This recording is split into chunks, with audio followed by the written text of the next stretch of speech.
Vamos a comenzar por la parte de metalografía y vamos a tener la mitad de las clases con este tema y después vamos a pasar al final la otra mitad de las clases al tema de ensayos no destructivos, ¿no?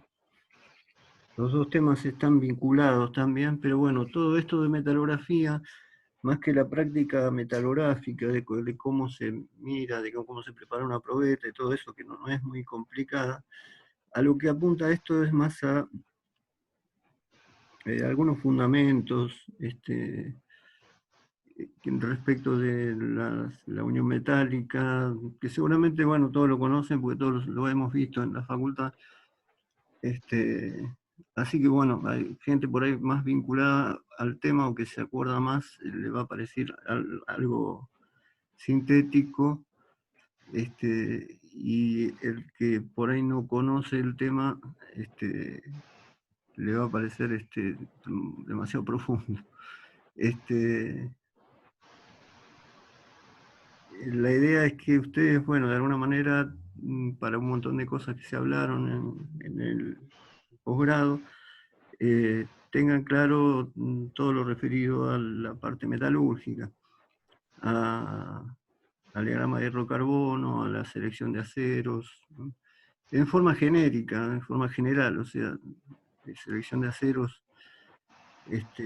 no solo para el recipiente a presión, ¿no? O cañería, sino en general. Bueno, y la parte de recipiente a presión es, dentro de todo esto, una parte importante. Bueno, yo tengo 10, y en realidad me mandó la lista Marcela hace un ratito, que son 14. Yo no sé si alguno, como yo les comuniqué bastante sobre la hora, que lo hacíamos por Zoom, no sé si alguno habrá tenido alguna dificultad. En todo caso, arrancamos medio despacito para darle tiempo a acoplarse a la gente que falte.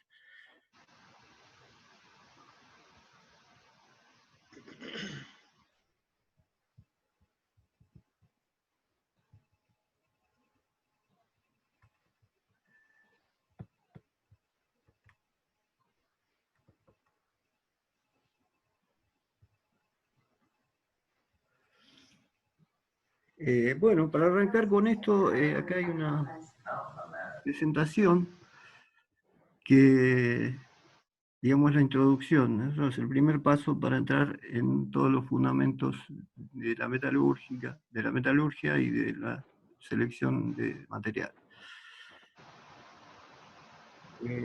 Si alguna parte de lo que hablamos ustedes la vieron en otro módulo o hay algún tipo de superposición, me avisan. Yo creo que no, porque en realidad está en el programa de este módulo todos estos temas, así que por ahí le pueden haber adelantado algo que resultó útil, pero el tema en general corresponde a este módulo, ¿no?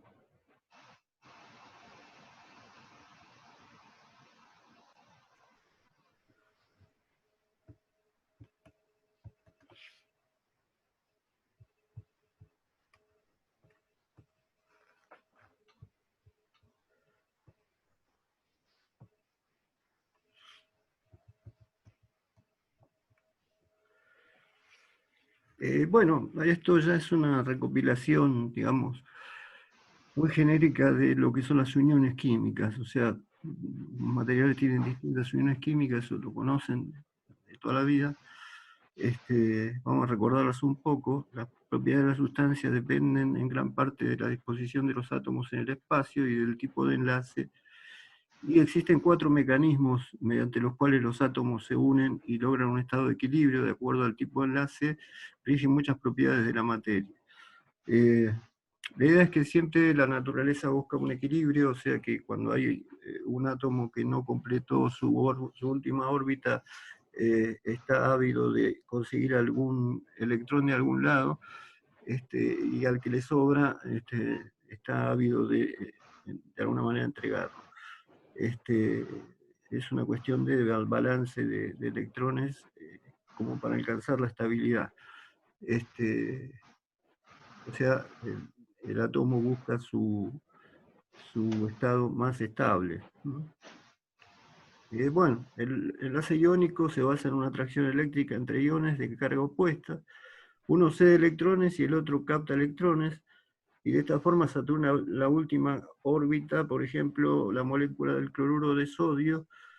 Por lo tanto, uno queda como catión y otro queda como anión. El catión positivo y el anión negativo. Bueno, esos dos elementos químicos se unen y la molécula queda formada. Y ya no tenemos los elementos que teníamos, sino que ya pasamos a tener directamente lo que habíamos dicho acá, que era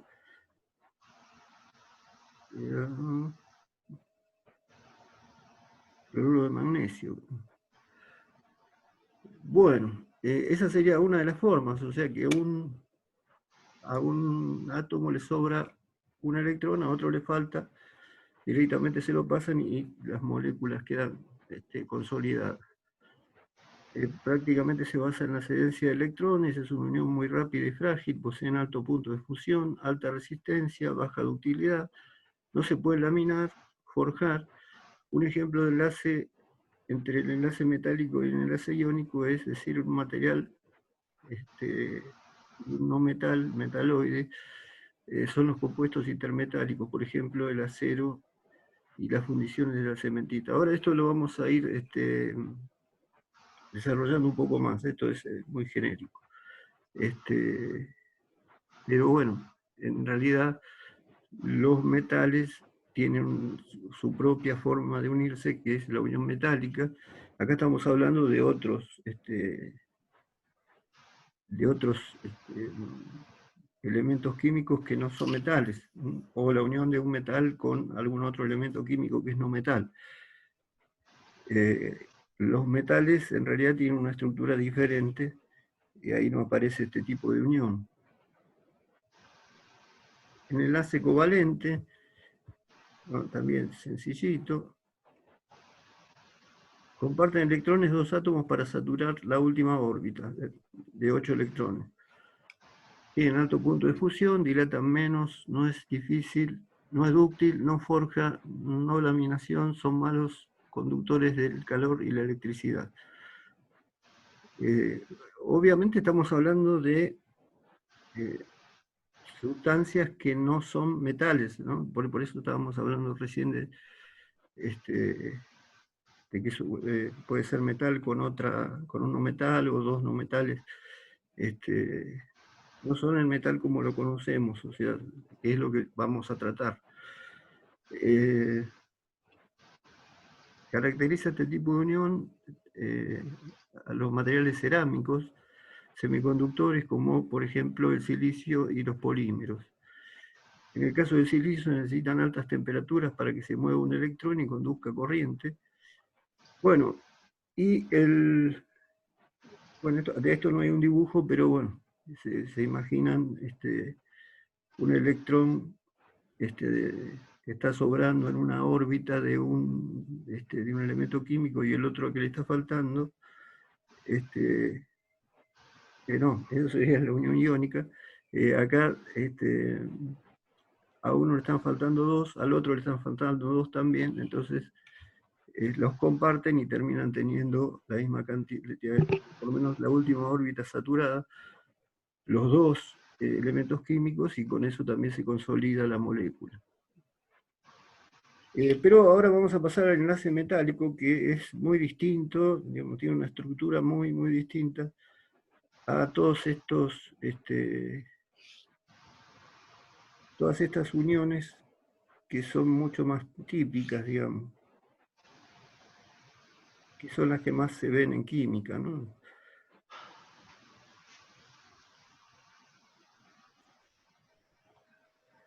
Bueno, el enlace metálico es el que más nos interesa, ya que como su propio nombre indica, es el que se produce entre elementos metálicos y la base de la estructura de los metales, y es la base de la estructura de los metales. En este enlace los elementos sueltan sus electrones sobrantes y estos se sitúan alrededor de todos los cationes, estos electrones evitan la repulsión que debería producirse entre los cationes por tener la misma carga magnética.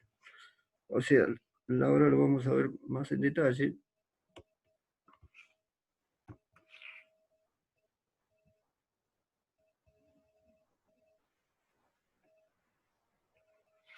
El 75% de los elementos químicos de la tabla periódica son metales. Tiene un menor número de electrones de valencia y coordinación.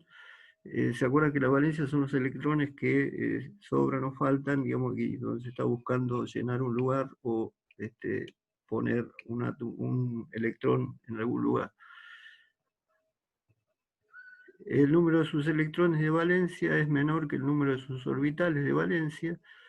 Están ubicados a la izquierda de la tabla periódica y crece en el carácter metálico hacia abajo. El átomo metálico ejerce poca atracción sobre los electrones de coordinación. Electrones forman una nube electrónica, entran y salen del cristal. Lo importante de esto, digamos, es lo que viene ahora, que es cómo se forma el cristal. En realidad, los metales están formados por cristales. Bueno, ¿qué sería un cristal? Sería una red de 3 dimensiones donde se repiten las celdas. En este caso tenemos la mínima celda elemental que estaría formado por cada una de las esquinas, o sea, 8 cationes. Los cationes serían los núcleos, ¿no? Los núcleos de estos átomos.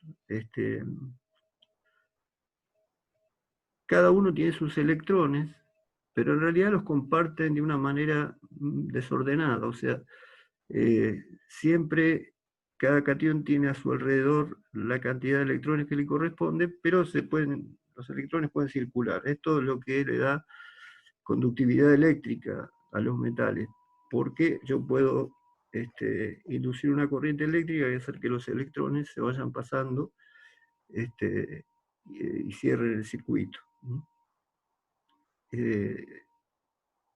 Entonces, el cristal es una estructura, digamos, un tejido de celdas, como en este caso esta, después vamos a ver que hay muchas más, pero en 3 dimensiones, o sea, al lado de esta celda hay otra igual, así en el eje X, así en el eje Y, así en el eje Z.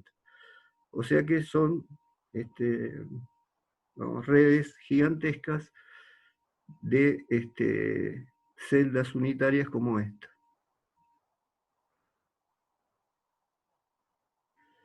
Bueno, de acuerdo a la naturaleza, al tema atómico, al elemento químico de que se trate, nosotros vamos a tener una distancia entre los cationes, o sea, esto no es aleatorio, esto es constante. También por naturaleza, digamos, esto es invariante, por lo menos a la misma temperatura, y es lo que llamamos distancia interatómica, que sería la distancia entre los núcleos de los elementos químicos puestos en juego. Supongamos que hierro. El hierro justamente no es exactamente igual a esta, la celda, pero también es cuadrada. Pero supongan que esto va creciendo en las 3 dimensiones y tiene los electrones adentro que se mueven casi libres.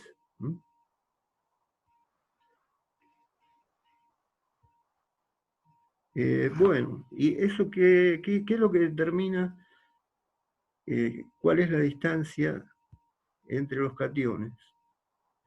Que en el caso del hierro es directamente igual en todos los lados, ¿no? Otros materiales tienen distinta medida para algunos lados, o sea que son un prisma.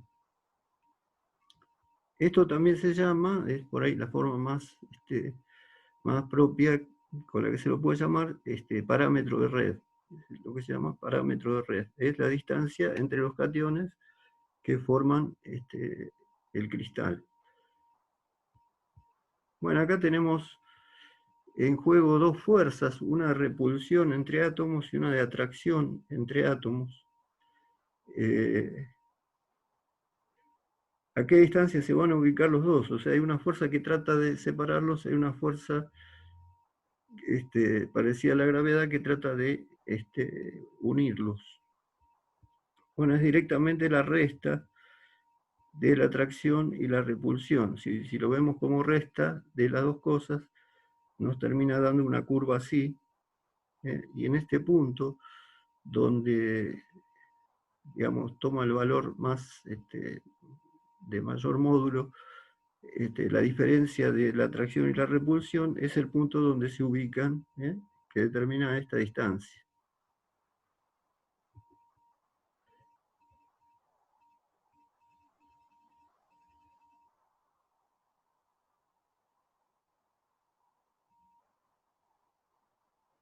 Bueno, acá un ejemplo burdo como para más o menos tener una idea de lo que sería la unión metálica. Dice que serían los cationes como los ladrillos de una pared y los electrones serían el cemento que los une.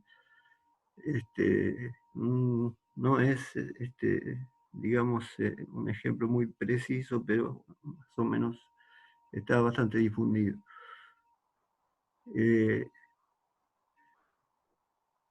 Tienen mayor elasticidad, plasticidad, sí se puede laminar, sí se puede forjar, mayor conductividad térmica y eléctrica, los metales, ¿no?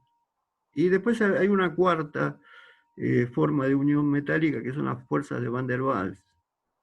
Eso son una unión donde nosotros tenemos, como en el caso de los polímeros, cadenas enormes de hidrocarburos que forman, digamos, como si fueran hilos extremadamente largos y finitos.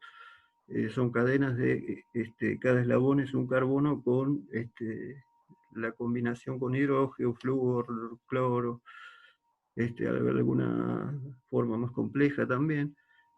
Y las fuerzas de Van der Waals son las que unen esos hilos por distancia interatómica, o sea, como que se atraen una cadena con otra y así queda consolidado. En realidad el polímero es una cadena que tiene de diámetro un átomo, o sea, es algo muy chiquito, pero muy largo. Bueno, las fuerzas de Van der Waals son las que sostienen unidos todos esos hilos y permiten que solidifique el material. Las fuerzas de Van der Waals son la unión menos común. Pero bueno, ¿cuál nos interesa a nosotros? La unión metálica. Bueno, cationes positivos se disponen en una estructura geométrica ordenada de largo alcance, que es la estructura cristalina tridimensional. O sea, acá estamos viendo una unidad, pero siempre tengan en cuenta que esto se estira en un eje, se van acoplando de estas celdas. O sea, lo que uno vería sería toda una, si lo pudiera ver, ¿no? Porque esto es microscópico, es a nivel atómico, pero forman una especie de jaula, donde verticalmente son cuadrados, horizontalmente son cuadrados y en el otro eje también son cuadrados. O sea, es esto repetido un montón de veces. De hecho, estos cationes están compartidos con la celda de al lado.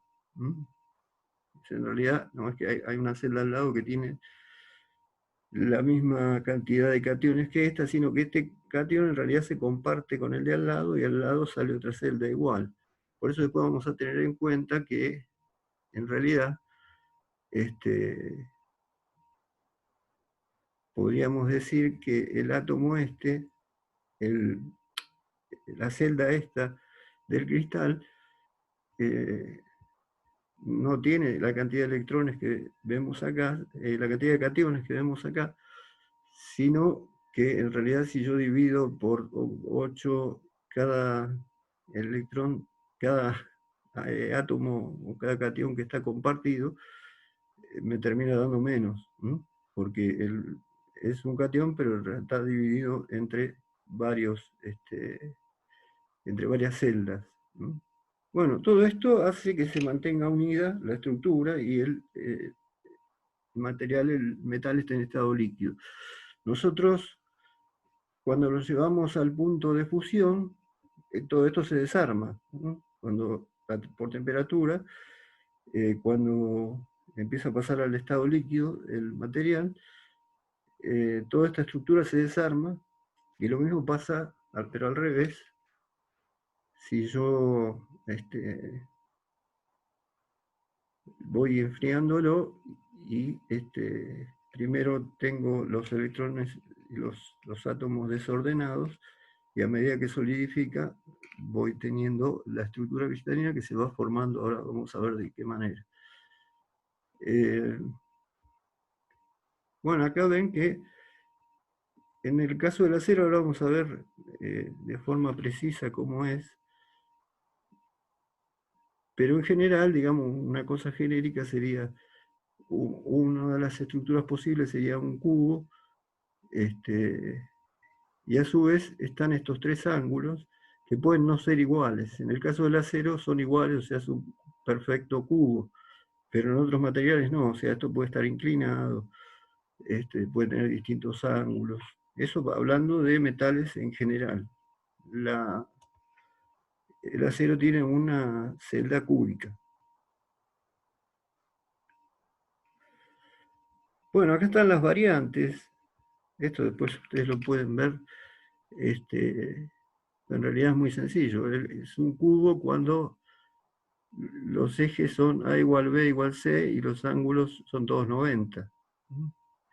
Tetragonal, en este caso también son todos 90. Ahora vamos a ver en dibujo esto.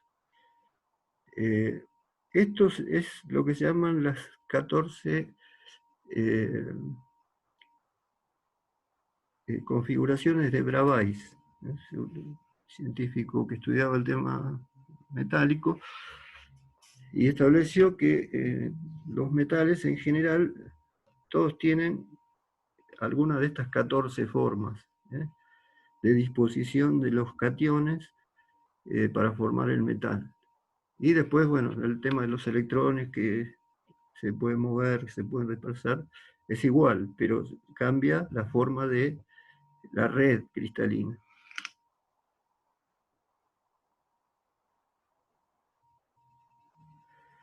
Acá está más claro. Estas serían las 14 formas. Fíjense que la mayoría son prismas de base cuadrada o cuadrados, o cubos, mejor dicho, ¿no? O sea, tenemos un cubo, esta sería otra estructura como cubo, ¿no? Esta, la base es hexagonal, en este caso tenemos ángulos, los ángulos no son todos iguales, entonces la red tiene una forma inclinada en un eje. Bueno, y acá tenemos todas las posibilidades. Estos últimos son menos fácil de ver. Si, si nos ponemos a analizar los primeros, sí, me está dando ejemplo de qué se trata. Por ejemplo, sería la estructura del estaño. Esta sería la del cobalto, el titanio y el manganeso. Ahora vamos a ver la que nos interesa, que es la del acero. Bueno, acá tenemos cromo, molibdeno, tungsteno, y esta es una de las estructuras del hierro, que sería el cubo con sus 6 caras, los cationes en cada vértice y un átomo más o un catión más en el medio, justo en el medio del cubo, en el centro del cubo. Esto es lo que se llama cúbico de cuerpo centrado. Ahora, si ven acá, esta que es cúbico de cara centrada, o sea que hay un catión en el centro de cada cara, fíjense ya la cantidad que hay. también corresponde al hierro. Acá lo está llamando como hierro alfa, gamma, y acá lo está llamando como hierro delta. Bueno, eso lo vamos a analizar bien porque es fundamental para la siderurgia. ¿Por qué el hierro puede tener distintas formas de redes? Por un tema de temperatura. A distintas temperaturas se reacomoda todo y va cambiando de forma. De hecho, cambia de la forma cúbico de cara centrada a cúbico de cuerpo centrado sin ningún problema. Vamos a ver a qué temperaturas lo hace y eso es lo que va a definir después la solubilidad de carbono que va a tener cada una de esas fases. Según la temperatura yo voy a tener un tipo de estructura diferente o donde se modifican un poco el parámetro de red, las distancias entre los cationes, y todas van a tener una solubilidad de carbono diferente. Después vamos a ver bien qué es la solubilidad, lo que es una solución sólida. Bueno, aluminio, cobre, acá tenemos oro, plomo, níquel, plata, platino. Estos tienen la estructura más simple de todos, o sea, directamente tienen un cubo con un catión en cada vértice. En cambio, el hierro puede tener estas dos estructuras.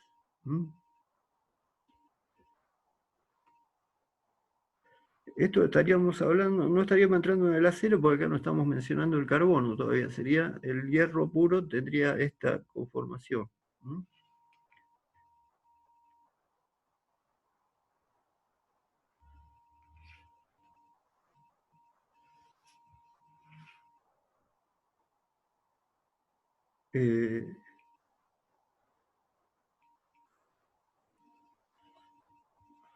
Esto en realidad, digamos, por ahí no tiene una utilidad práctica para nosotros, pero es la teoría que fundamenta todo el tema y el comportamiento del acero, porque después vamos a ver que hay planos cristalinos y dentro del cristal los desplazamientos o los trabamientos que hay son a través de los planos principales, que son los planos que unen varios cationes. Aquí llamamos el número de coordinación, es el número de átomos por celda unitaria, está definido por un número específico de puntos de la red. Se obtiene contando los puntos en contacto de la red, es decir, para el sistema cúbico simple, la celda elemental está en contacto con 8 cubos en el espacio. Entonces tenemos, y acá vamos a otro concepto, 8 esquinas que a su vez son compartidas por las 8 esquinas de cada uno de los cubos que están en contacto con el cubo que estoy analizando. Quiere decir que en cada esquina tengo un octavo, porque en realidad estoy compartiendo entre 8 celdas, estoy compartiendo el mismo cation. Por lo tanto, a esa celda le corresponde el equivalente a un octavo por cada vértice. Entonces sería 8 vértices por un octavo de átomo, da un átomo. Eso sería para un cúbico que no es de cara centrada ni de cuerpo centrado, o sea, cúbico puro. Los que nos interesan a nosotros son los otros dos, que son los que puede tener el acero, que son cúbicos de cuerpo centrado y de cara centrada. Bueno, el mismo cálculo, 8 esquinas por un octavo, más un átomo en el centro, sería el cúbico de cuerpo centrado. Por lo tanto, da un total de 2 átomos. O sea, la celda tiene el equivalente a 2 átomos. Y el cúbico de caras centradas, después está puesto la sigla en inglés, centrada en el body o en el face.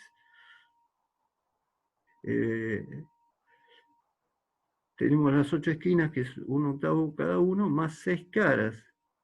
Pero las caras de los costados, con la celda que está al lado, comparten medio y medio. No sé si se va entendiendo. O sea, nosotros tenemos una estructura donde cada unidad es una celda cúbica al lado va otra, al lado va otra, en todas las direcciones. Quiere decir que cada vértice yo comparto ese cation con 8. Ahora, el cation que está en las caras, ¿eh? Cuando es de cara centrada, ese se comparte entre dos, porque digamos es una cara contra otra cara, entonces le queda medio cada una. Entonces habría más 6 caras que comparten medio átomo. Daría 4 átomos, o sea, fíjense cómo cambia de una estructura a otro. Tenemos el equivalente a 2 átomos y en la otra forma tenemos 4 átomos.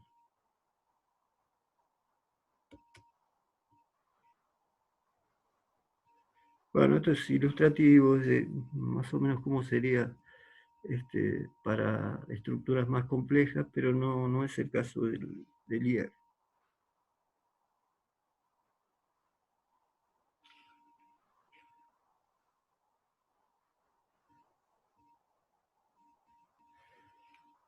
Bueno, acá lo que estamos viendo es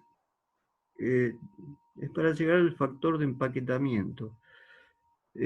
Todo esto, ¿por qué lo analizamos? Porque después la solubilidad que va a tener cada uno de los estados que tiene el hierro según la temperatura, la solubilidad va a tener que ver con esto, ¿no?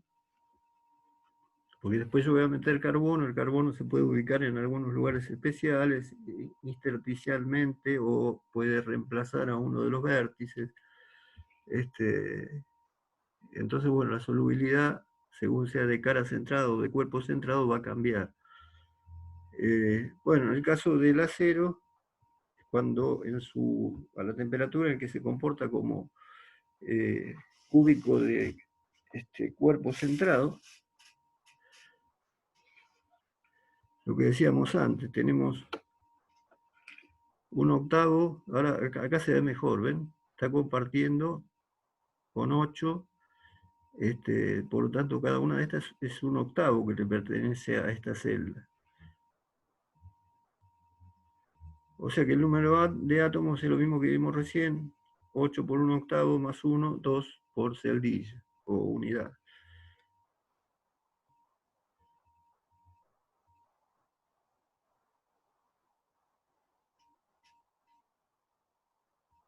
Bueno, acá tenemos el volumen de los átomos. Cada uno de estos átomos tiene un valor, lo vamos a dejar en función del radio del átomo, que sería por la fórmula de volumen de un sólido, de una esfera, 4/3 de pi por r cuadrado y por 2. Y el volumen de la celda, ¿qué va a ser? Fíjense que el parámetro de red, o sea, la distancia entre esquinas, es A. Esta distancia es raíz de 2 por A. Si vemos este triángulo de arriba, este triángulo rectángulo, y si tenemos A acá y A acá, digamos la suma de los cuadrados de los catetos daría raíz de 2A. Y digamos, por fórmulas propias de la esfera, si medimos esto, nos va a dar A por raíz de 3. A esta diagonal.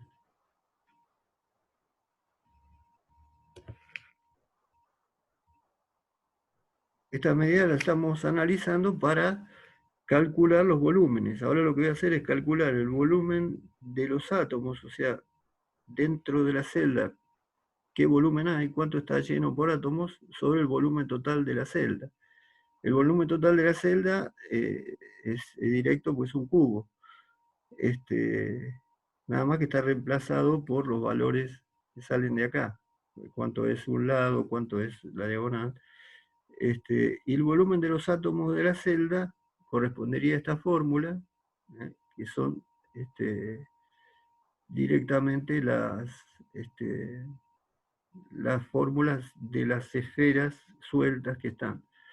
Y el 2 que está multiplicando porque en realidad todo este conjunto tiene 2 átomos. Entonces estamos, por un lado, calculando qué volumen ocupan los átomos y qué volumen tiene la celda, tiene el cubo. Con lo cual logramos obtener lo que se llama el factor de empaquetamiento.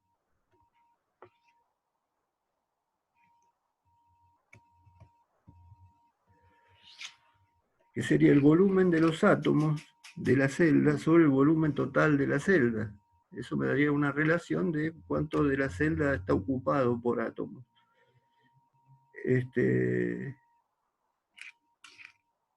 Esto que vemos acá es cómo se calcula el volumen de la celda, pero es una fórmula de la esfera.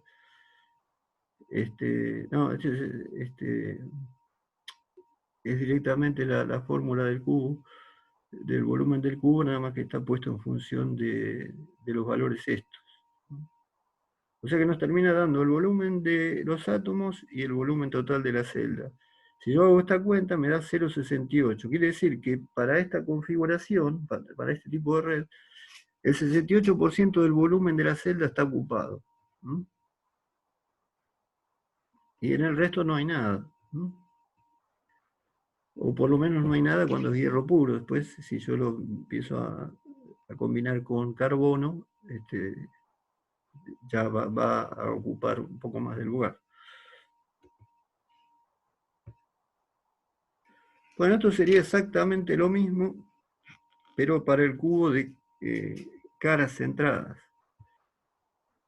Los ángulos son 90, también es cuadrado, nada más que en lugar de tener uno en el medio, tiene uno en cada cara, aparte de los vértices, ¿no?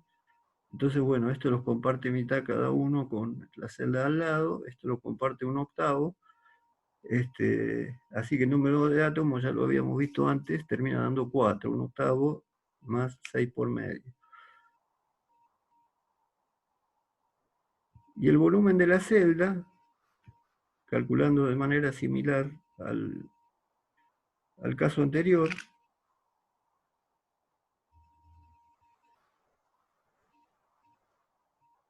el factor de empaquetamiento, o sea, cuánto está ocupado del volumen de la celda, es el volumen de átomos de la celda sobre el volumen de la celda misma. Bueno, estas serían las fórmulas que corresponderían a este caso. Obviamente hay más volumen de los átomos, porque fíjense que acá es prácticamente la misma fórmula, acá está multiplicado por 4 en lugar de estar multiplicado por 2. El resto es igual porque son las fórmulas de las esferas y la fórmula del cubo. La fórmula de las esferas por la cantidad que son arriba y la fórmula del cubo abajo, reemplazado por la referencia que son la referencia al radio, ¿no? Bueno, en este caso la cuenta esta nos da 0,74, o sea que el 74% del volumen de la celda está ocupado.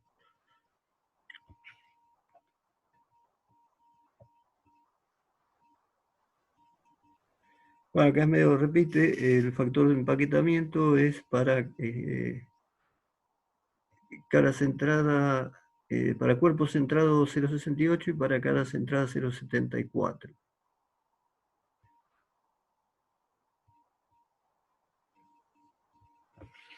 Esto da origen a lo que se llaman fases del diagrama de hierro-carbono, y cada una de esas fases diferentes, que como le digo dependen de la temperatura, dependen de la forma que tome el cubo, tiene más o menos solubilidad de carbono. Ahora les voy a mostrar una...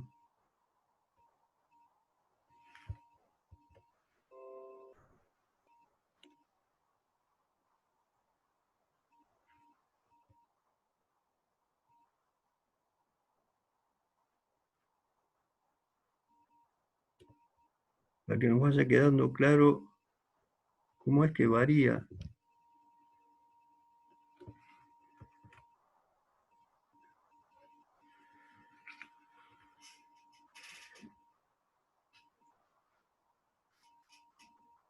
Acá estamos hablando de un material que, por ejemplo, lo estamos calentando y lo vamos a llevar al estado líquido. En el estado líquido no hay celdas, ahí se desarma todo, porque la energía que aporta el calor rompe todas esas uniones, ¿no? Es más alta, digamos, que la fuerza que hacen interatómicas. Le llamamos hierro alfa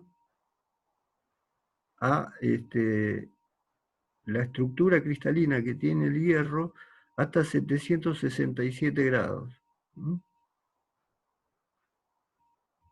Como dice acá, eh,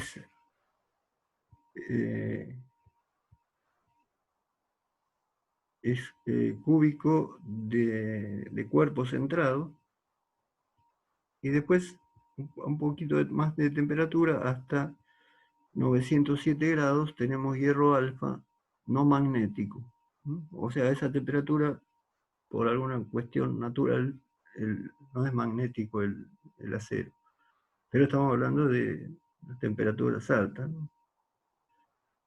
Bueno, de 907 empiezo a pasar a la fase gamma, que es cúbico de cara centrada. O sea, acá tenía una estructura donde tenía el cubo con un átomo en el medio, y acá de golpe pasa a un cubo que tiene un átomo más por cada cara, ¿no?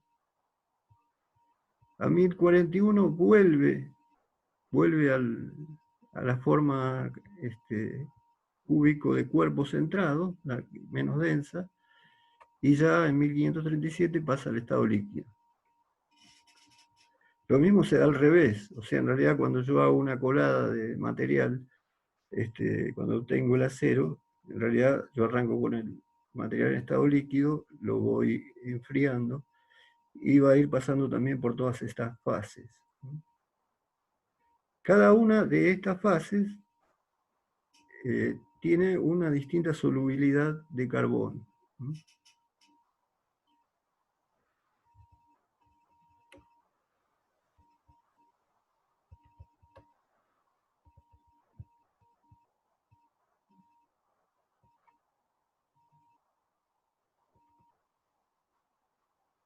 Esto lo vamos a ver después, en concreto.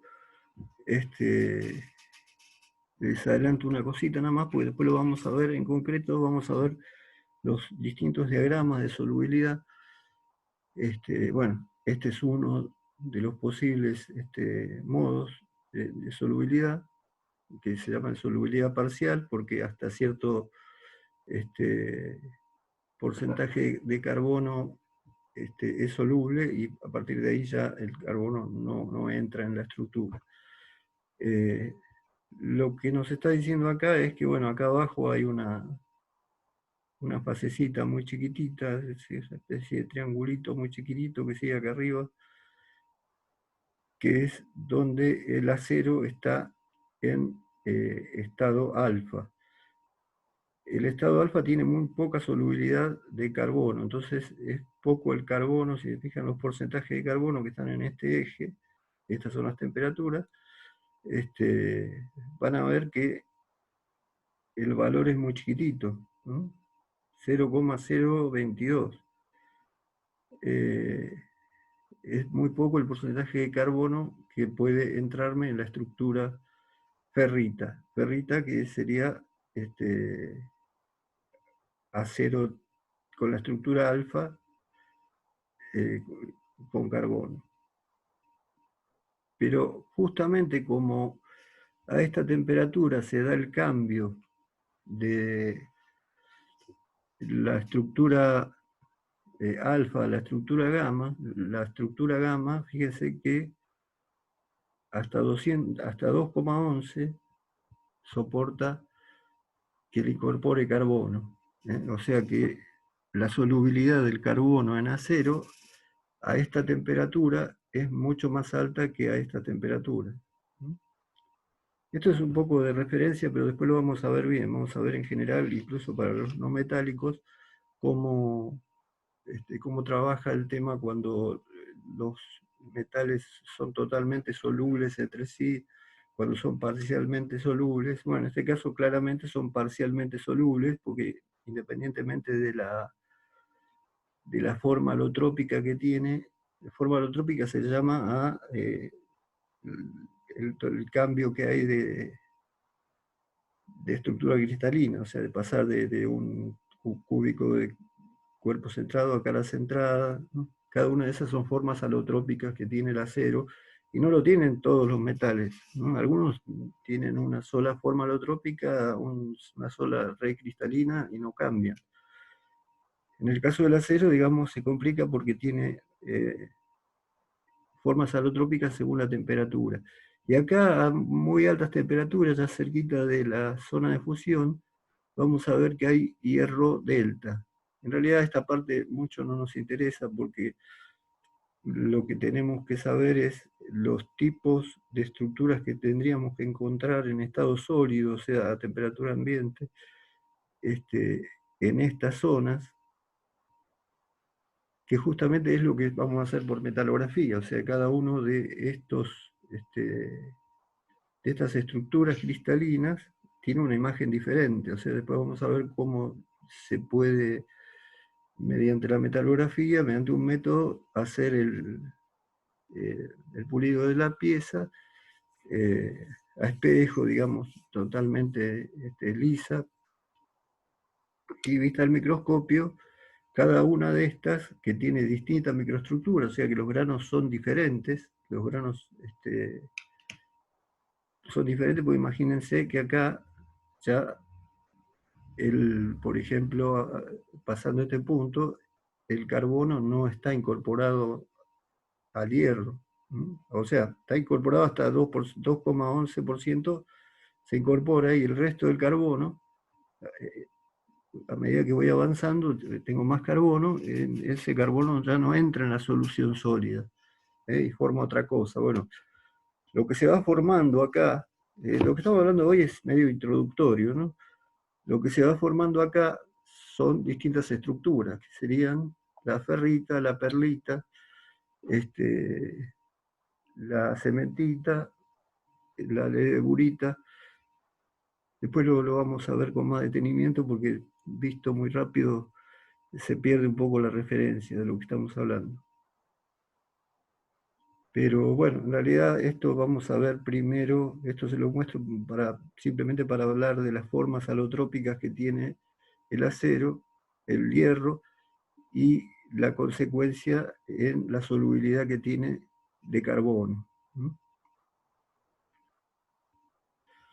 Pero después vamos a ver los gráficos en general, bien, vamos a ver en detalle lo que es la solubilidad,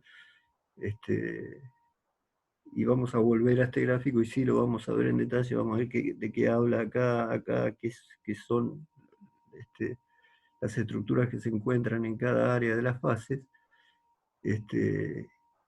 y vinculado a metalografía, cómo se ven, ¿no?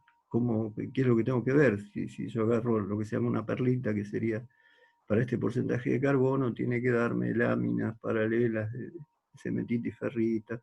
Bueno, todo eso es el objetivo después de la metalografía, o sea, la comprobación de las microestructuras que estamos diciendo acá que existen.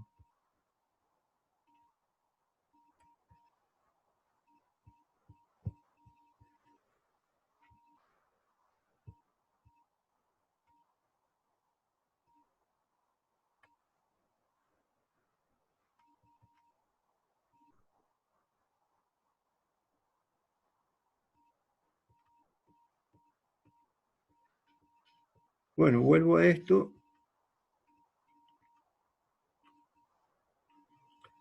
O sea, pasé a esa imagen porque justamente les quería explicar de que según la forma alotrópica que toma el acero, es la solubilidad de carbono. Y sobre todo que toma 4 formas alotrópicas posibles, ¿no? Y que cada una tiene una distinta estructura, pasa de cúbica de cuerpo centrado a cara centrada, y después pasa de vuelta a cuerpo centrado.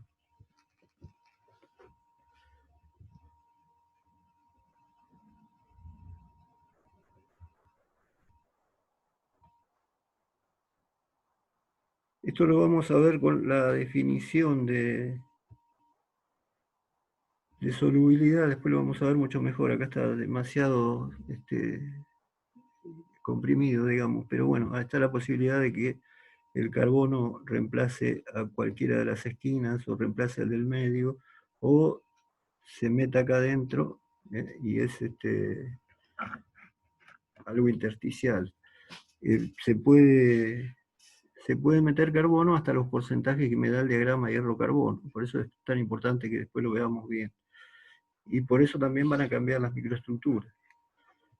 Las microestructuras a su vez tienen que ver con las propiedades mecánicas, ¿se acuerdan todo lo que vimos de ensayos? Las propiedades tienen que ver con varias cosas, con el tamaño de grano, o sea, no solamente con la composición química, o sea, digo, es un acero de 0,2% de carbono, ya sé qué propiedades tiene que tener. En principio, si es un acero directamente de lingote, sí, puedo preverlo, pero después si esto sufrió algún tipo de tratamiento o algo, eso va a cambiar.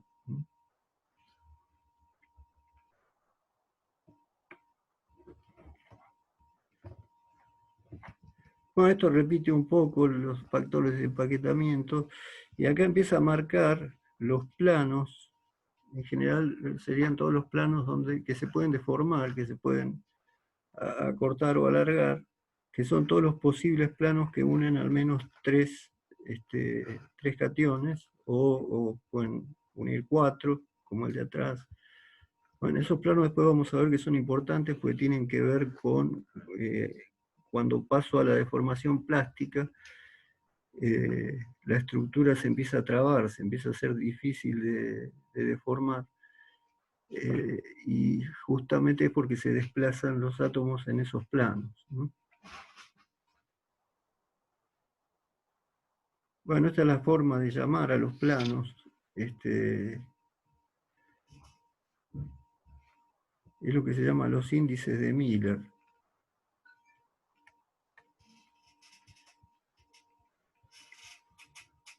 ¿Cómo se le llama a cada plano del cristal?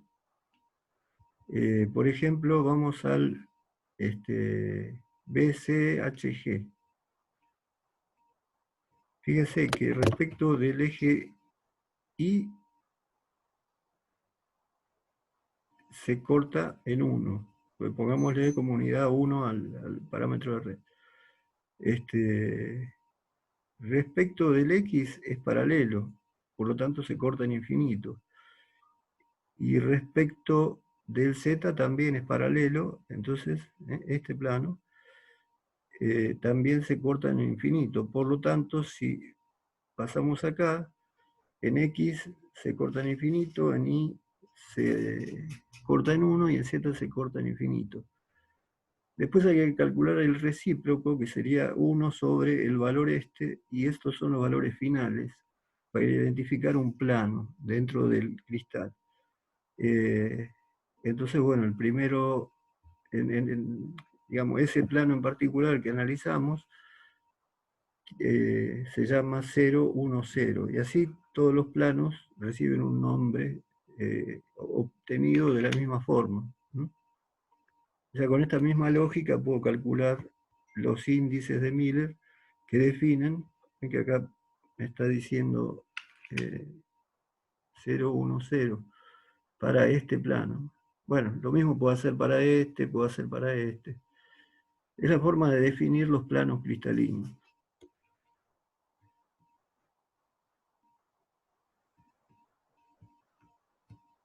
Es importante respecto de ya las deformaciones plásticas. Esto, fíjense que después se está eh, empezando a asociar con lo que vimos de ensayos, lo que vimos de ensayos de materiales, lo que vimos de ensayos de tracción, eh,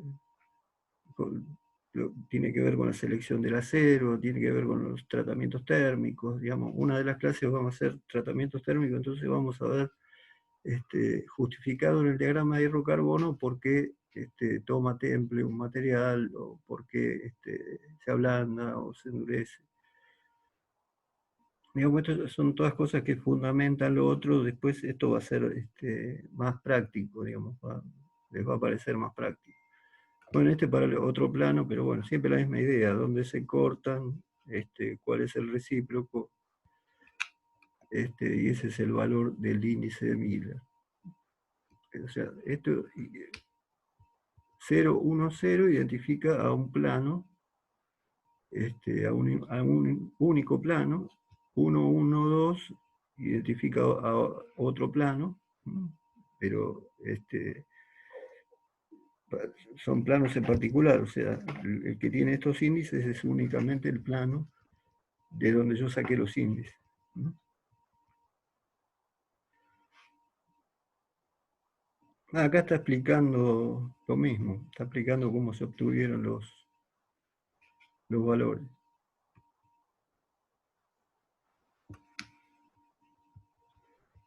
Bueno, y todas estas estructuras tienen planos de deslizamiento preferencial. O sea, no sé si quedó claro o si lo dije rápido. Esto tiene que ver en la deformación plástica, los cationes se pueden desplazar por los planos. Entonces, por eso se definen planos principales, que son los que unen cationes. En el cúbico centrado en el cuerpo hay muy poquitos planos. Y en el cúbico centrado en las caras, como tenemos en cada cara un átomo más, o sea, aparecen un montón de posibles planos de deslizamiento. Este sería no para el acero, pero digamos, para otro metal tendría esta estructura y también tiene sus planos referenciales. Bueno, esto es importante, los defectos cristalinos. Los cristales reales no son perfectos, tienen defectos. Por más que yo ponga la proporción de cuando obtengo el acero, de hierro, carbono, haga bien todo el proceso, todo el procedimiento para obtener el acero, siempre va a haber errores, siempre va a haber imperfecciones adentro de los cristales, de cada cristal. Ahora es interesante, ahora después viene la parte de cómo se forman los cristales en la solidificación del material, que eso justifica o hace más visible qué es un cristal. Bueno, serían los defectos cristalinos, distanciamiento respecto del cristal ideal. No son necesariamente dañinos, o sea, existen en todos los metales.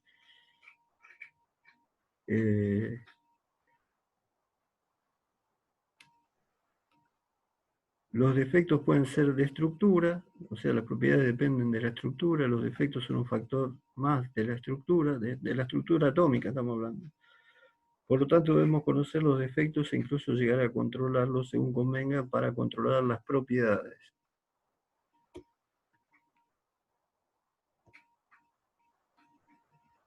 Los defectos pueden ser puntuales, lineales, superficiales o volumétricos. Fíjense qué interesante. Nosotros estamos hablando de cubos que forman una red en las 3 dimensiones, pero estamos suponiendo que todo es ideal, digamos, que un parámetro de red, bueno, en general, en el volumen del acero es así, pero existen puntos donde hay algún defecto.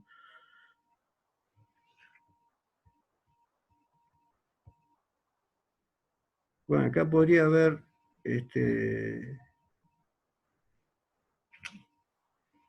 algún tipo de elemento químico que se pueda llegar a meter, por ejemplo, acá entre 2 electrones y me desplace y la estructura cristalina, que es ortogonal, habíamos hablado que están los 3 ejes ortogonales, y en el caso del acero están todos a 90 grados, y son rectas, digamos, está unido por rectas los cubos, ahí se define el parámetro de red. Acá lo que estamos viendo es que si se mete algo acá, me va a deformar la red, me va a dar más resistencia y menor alargamiento. Después vamos a desarrollar un poco, a lo largo de las clases, no hoy, pero vamos a ir desarrollando un poco mejor estos temas. O sustitucional cuando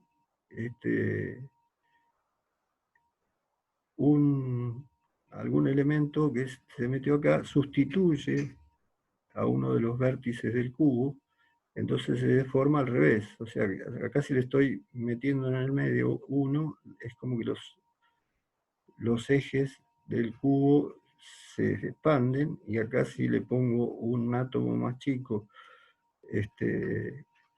en un lugar de la red, los átomos acá se van a comprimir y los ejes se cierran.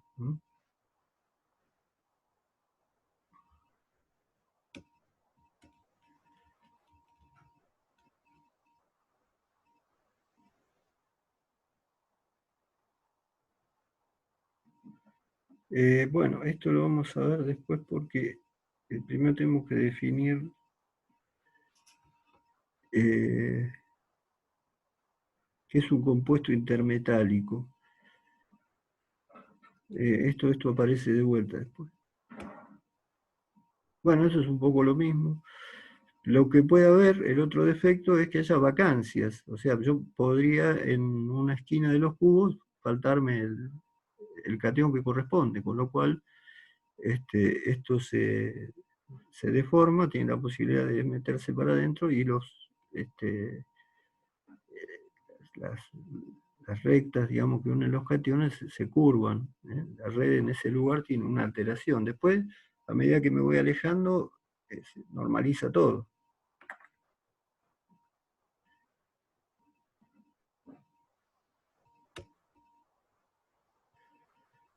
Bueno, y este es el que es más importante para tener en cuenta después cuando veamos qué vinculación tiene esto con las deformaciones elásticas y plásticas, asociado al diagrama de tracción. Cuando veamos qué es lo que pasa cuando hay una deformación elástica y cuando hay una deformación plástica, o sea, qué pasa a nivel atómico. Este es el más importante. La dislocación es la ausencia conjunta de un grupo de átomos que podríamos alinear en subplanos. En la imagen vemos que el hueco dejado por átomos desaparecidos produce que los demás componentes de la estructura cambien su posición de igual manera que se alteran las uniones entre ellos. Con esta imperfección, los metales poseen una plasticidad y fluencia enorme. O sea, esto ayuda a que tengan plasticidad, o sea, que se puedan deformar de forma permanente sin que se rompan, porque en realidad lo que va a pasar es que hay otro ejemplo más clarito. Fíjense que acá me está faltando una fila de cationes, pero estos en realidad se acercaron para cumplir con el parámetro de red que tiene que tener. O sea, y acá estos tres, que son vértices de los cubos, terminan acá y acá está faltando. Bueno, tengo la posibilidad de, bajo un esfuerzo, hacer que esto se corra y la dislocación se va moviendo sin romper nada. La dislocación se va moviendo, eso es el proceso de formación plástica del periodo plástico, o sea, antes de que rompa. Entonces esto justificaría la deformación plástica, el movimiento de las dislocaciones, porque tiene la posibilidad de hacerlo. Por eso, obviamente existen este tipo de efectos en los aceros, porque si no, no tendrían deformación.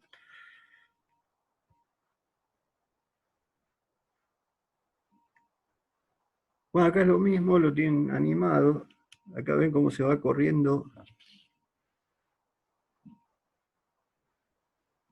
de este lado, tienen cómo se va corriendo la dislocación. Entonces lo puedo deformar plásticamente. Eso ya no vuelve atrás, digamos, son deformaciones plásticas, por eso justamente son deformaciones permanentes. Bajo cierta tensión, yo lo que voy a hacer es correr las dislocaciones Esto no rompe nada dentro de la estructura. Bueno, este dibujo es el mismo que vimos en la página anterior. Y podemos decir que en realidad la dislocación se va moviendo como un gusanito, digamos. Está acá, después aparece por acá, después aparece más adelante y después ya sale afuera.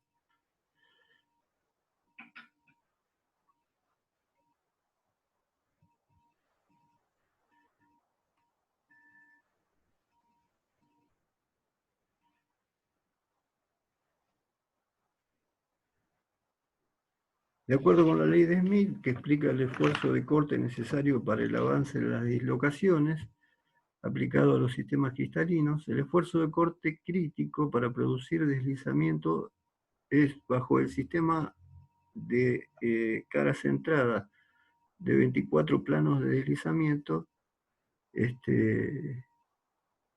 comparado con el BCC o el HC, que tiene menos. ¿Se acuerdan que vimos que tiene unos 8 planos de deslizamiento?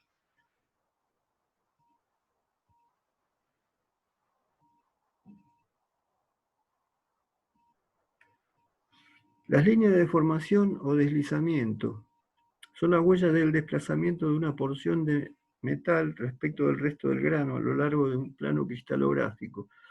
Nosotros cuando hacemos un ensayo de tracción, alargamos la probeta, le aplicamos una carga que alarga la longitud de la probeta. Al principio las deformaciones son elásticas, o si podemos suspender el ensayo y el material queda tal cual estaba, o entrar ya en lo que estábamos viendo, que es las deformaciones plásticas. Si entro en las deformaciones plásticas, ya voy a tener deformaciones que no se pueden eliminar, y van a aparecer unas líneas de deformación o deslizamiento, van a aparecer unas líneas en el sentido del eje de la probeta, supongamos por una probeta redonda, cilíndrica. Entonces dice, son las huellas del desplazamiento de una porción de metal respecto del resto del grano a lo largo de un plano cristalográfico. En un ensayo de tracción, la deformación se produce por deslizamiento, o sea, es el desplazamiento de los planos de deslizamiento. Una manifestación atómica de esto son las líneas de Luders, que son las líneas que aparecen cuando, creo que lo mencionamos, cuando alcanzo la fluencia, aparecen las líneas de Luders. O sea, si la probeta está pulida y permite, digamos, observar bien la superficie, aparecen líneas a 45 grados y a 45 grados normales a las primeras, que son lo que se llaman las líneas de Luder, que me indican que estoy entrando en la fluencia.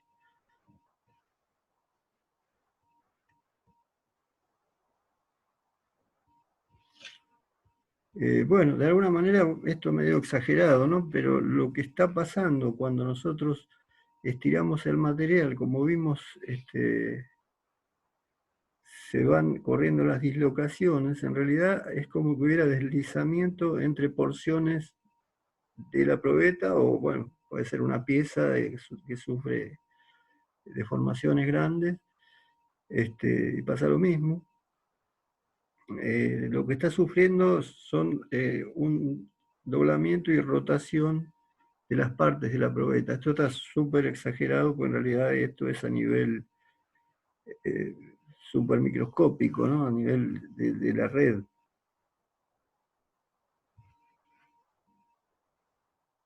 Sobre una probeta pulida, vista al microscopio, con 100 aumentos, se pueden llegar a ver esas líneas de desplazamiento, que es lo que está en esta imagen.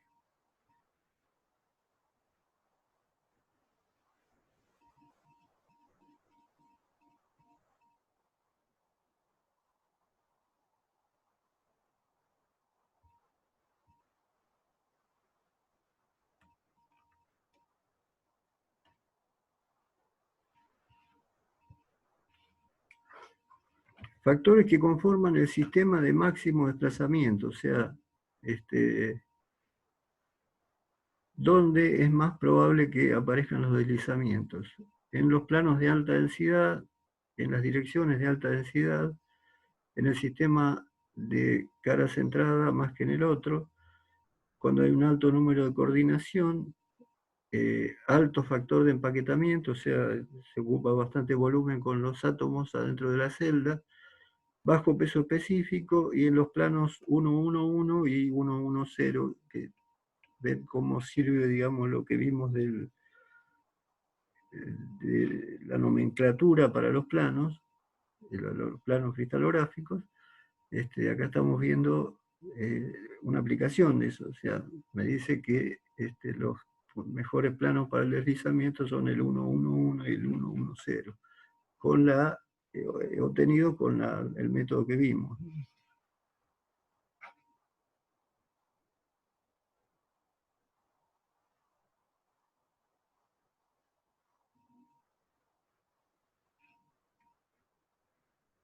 Bueno, más cosas que facilitan los deslizamientos es el alto número de vacancias, como lo vimos, o sea, la vacancia es la que permite que yo desplace el material y se deforme. Cuanto más alto es el número de vacancias, digamos, va a haber más lugares dentro de la estructura que se van a poder, van a poder ser alcanzadas por este proceso. O sea, alto número de dislocaciones es importante. Máxima distancia interplanar de deslizamiento, elevada temperatura ayuda. De hecho, los materiales se vuelven más plásticos o más dúctiles con más temperaturas. No temperatura de tratamiento térmico, sino si hiciéramos un ensayo a más temperatura que la temperatura ambiente. El ángulo de 45 grados, tamaño de grano grueso, coopera con esto, bajo peso específico y bajo peso atómico. Bueno, acá estamos volviendo a ver algo parecido a lo que vimos al principio. Lo que me está diciendo es que tenemos el parámetro de red, y no hablamos demasiado del parámetro de red. Ahora vamos a ver, ¿se acuerdan que dijimos que venía como consecuencia de las fuerzas de atracción y repulsión, que donde alcanzaban el equilibrio era la distancia donde se ubicaban los cationes, formando estos cuadrados? Eh,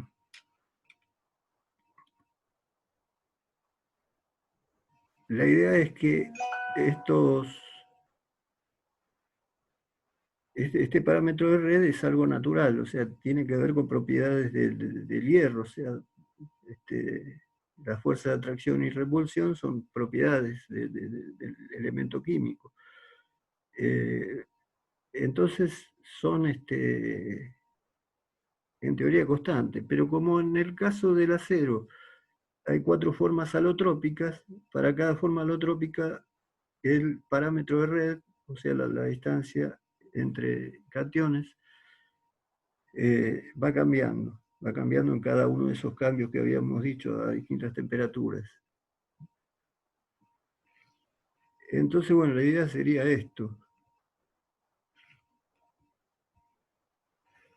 El parámetro de red para la estructura BCC, o sea, cúbica centrada en el cuerpo, la que tiene un solo electrón acá en el medio, la distancia esta, el parámetro de red, es 2,9 Armstrong. Y cuando paso al FCC, que sería cuando paso del hierro alfa al hierro delta,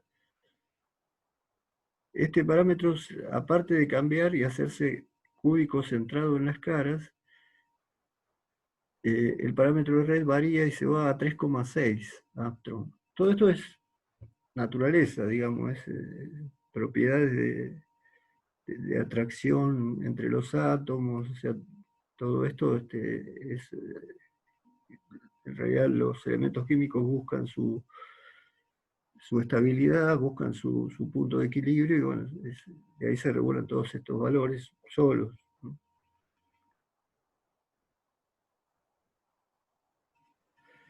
Los materiales metálicos se presentan con estructuras policristalinas. En realidad son cristales, pero ahora vamos a ver que no es un solo cristal. O sea, no es que yo vuelco en un molde acero líquido y todo eso es un cristal, sino que son policristalinas. Van a formar lo que llamamos granos, que justamente es lo que se ve en la metalografía. Y de hecho, para distintos porcentajes de carbono, el tipo de grano, el dibujo del grano o el color, el tono del grano, es diferente. Eso es lo que me permite identificarlos. Eh, por lo tanto, es una estructura policristalina, no es un único cristal. Eh, Lograr hacer una estructura de un solo cristal solamente lo pudieron hacer algunas fábricas de alas de turbina, regulando la velocidad de enfriamiento, la presión, una serie de cosas, la temperatura del molde, logran con un método secreto que que una ala de turbina esté integrado por un solo cristal, que sea todo un solo cristal. En general, lo que ocurre es que hay granos. ¿No? Hay granos y que pueden ser, según la posición en el diagrama de hierro-carbono, granos distintos eh, y en distintas proporciones. Eso es lo que más nos interesa ver asociado al tema de metalografía.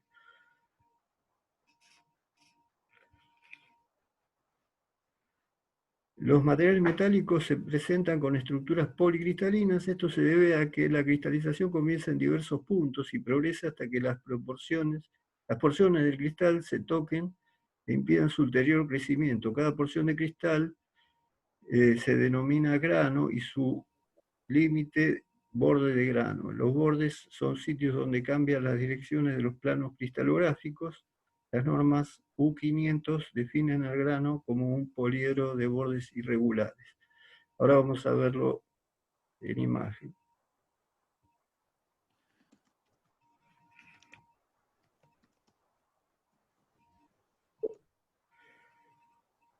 Supongamos que yo tengo el material, así como sale de la acería en estado líquido, eso puede ir a una colada tradicional, ir a moldes donde voy a generar lingotes o algún tipo de barras, sin laminar, sin nada, o sea, el acero totalmente puro, sin ningún trabajado.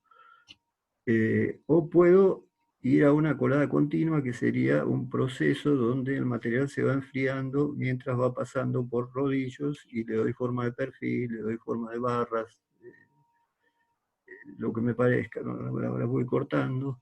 Eso se llama colada continua.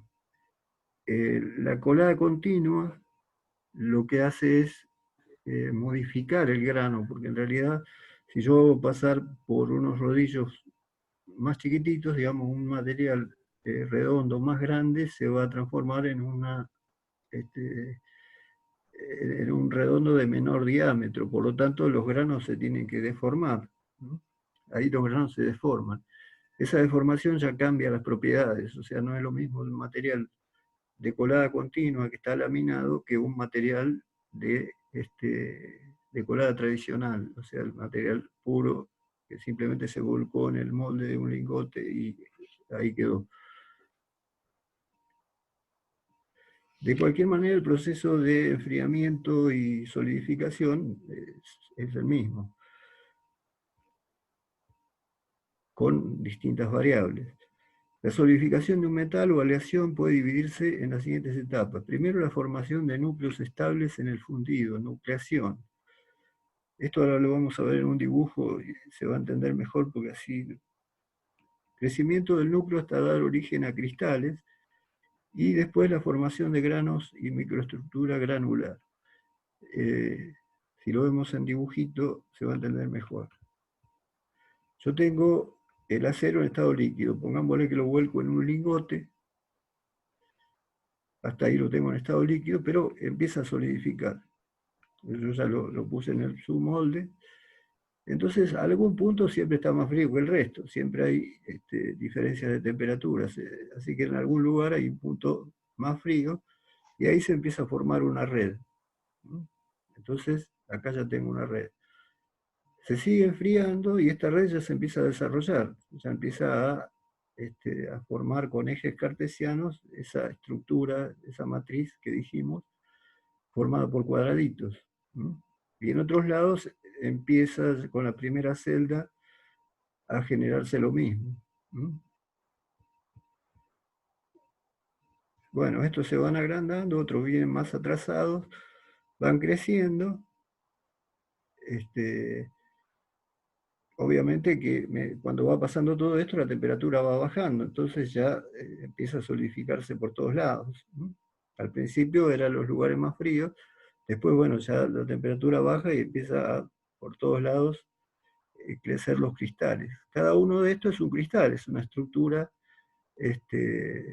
ortogonal, como dijimos, que forma un cristal.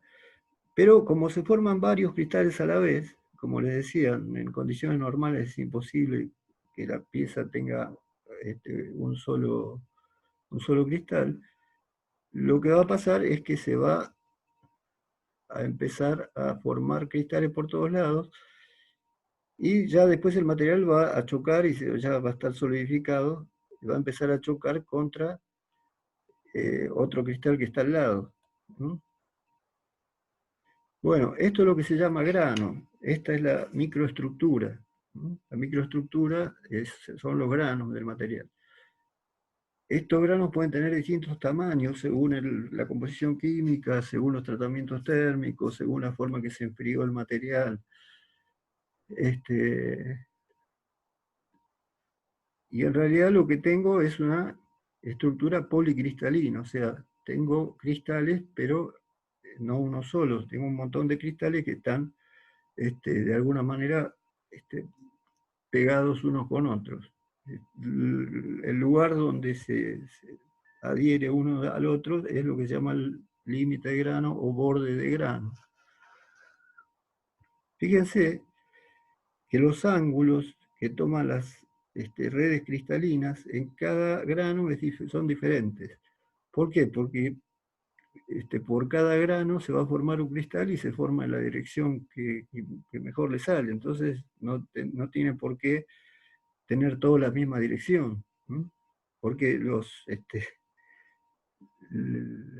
digamos, los átomos no conocen las ternas de ejes, o sea, en cada grano la estructura cristalina toma un ángulo diferente.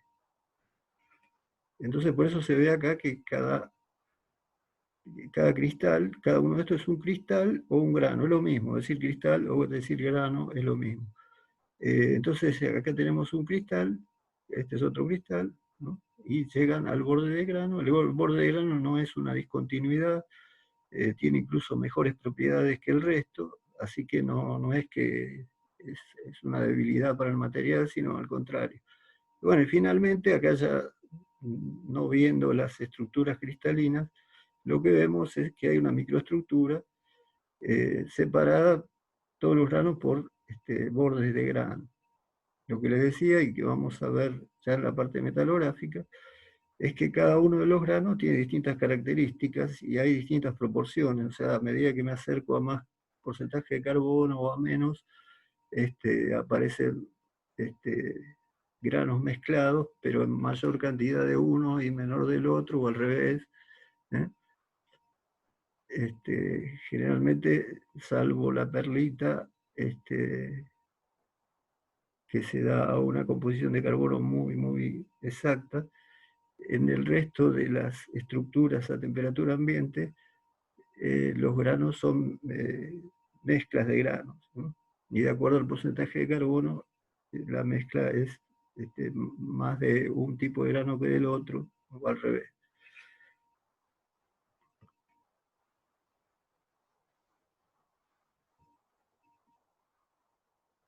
Bueno, esto en realidad dice lo mismo que dijimos recién. Tenemos los cationes que forman las redes cristalinas. En cada cristal tiene su orientación. siempre son ortogonales, siempre son con celdas cuadradas, cúbicas, siempre crecen de forma ortogonal en 3 dimensiones. Siempre igual, lo único que no se puede controlar es en qué ángulo crece. O sea, cada uno crece en el ángulo que le parece.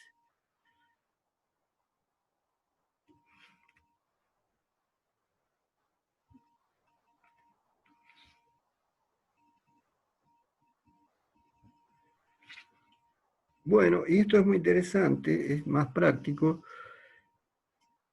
y ayuda mucho a tener una idea de lo que es el grano y las medidas de los átomos, del parámetro de red. En realidad nosotros los estamos dibujando a los cationes como si se tocaran uno con el otro. En realidad saben que a nivel nuclear las distancias son enormes. Bueno, el núcleo del átomo mide 10 a la menos 12 centímetros. El núcleo solo. Y el diámetro del átomo, acá estamos hablando de hierro, ¿no?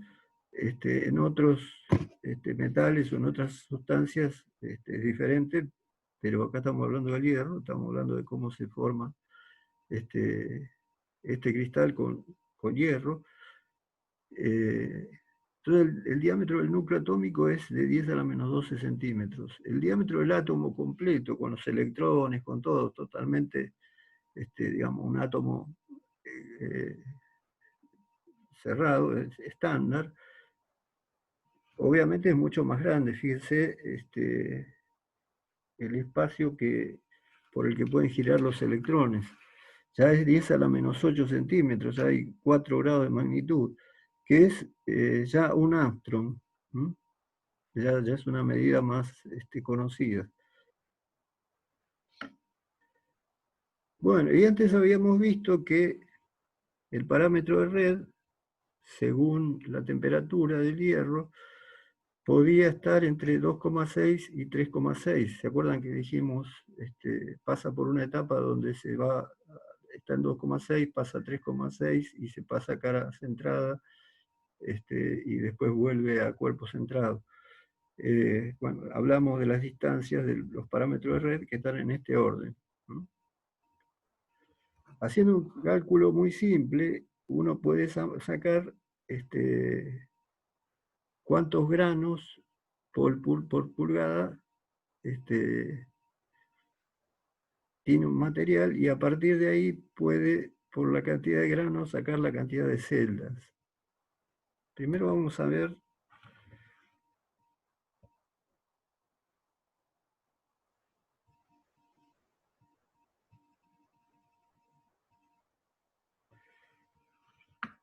esta es la clasificación que da ASME para el tamaño de grano.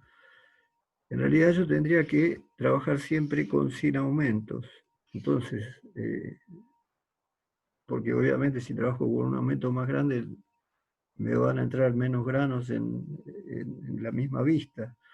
Entonces, bueno, siempre trabajando con el mismo aumento. Si yo tengo esta cantidad de grano, más o menos, puedo decir que es un grano tamaño 1, es el más grueso de todos, ¿no? Y así, bueno, tengo el 2, tengo el 3. Esto es simplemente una carta de comparación. O sea, yo visualmente, siempre para el mismo aumento, puedo ver granos más grandes, granos más chicos, y mirando esto puedo decir qué grado es. Qué grado es quiere decir qué tamaño de grano. Hasta el 8, que es el más chiquitito.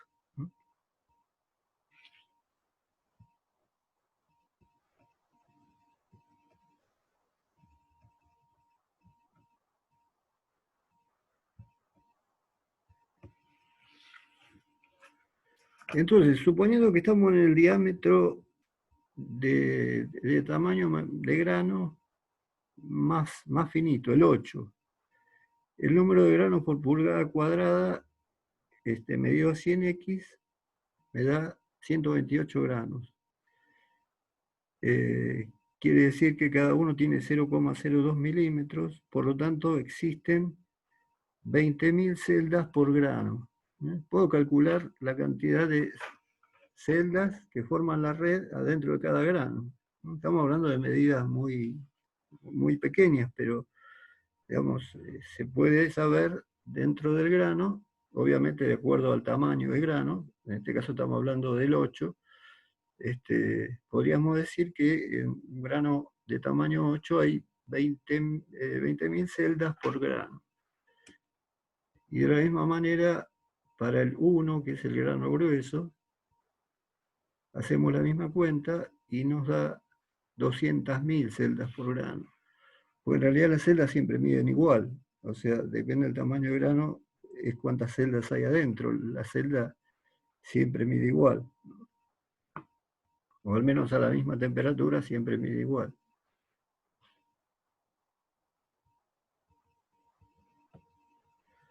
Acá está mostrando un poco lo mismo que antes. El catión tiene 10 a la menos 8 centímetros, el núcleo 10 a la menos 12. Esto está repitiendo todo.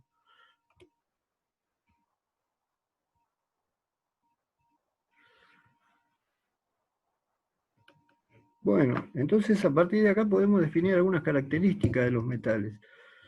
Son anisotrópicos, distintas propiedades en distintas direcciones, función de la densidad lineal, planar y volumétrica.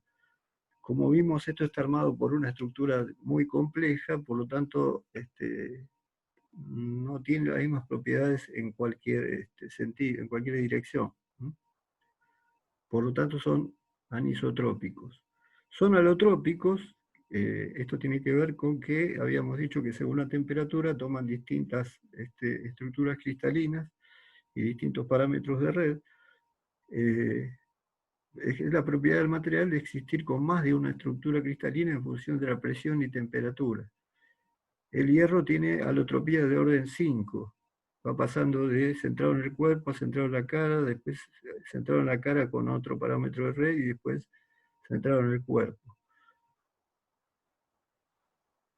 El titanio tiene alotropía de orden 2, o sea, tiene dos posibilidades. Cúbico centrado en el cuerpo o pasar a, según la temperatura, a hexagonal, que es una de las 14 redes de Bravais que vimos. Y son policristalinos, lo que decíamos antes, infinitos cristales en el espacio tridimensional X y Z. Pero, digamos, no constituye una pieza un solo cristal, sino que la constituyen estos granos que son en sí cristales.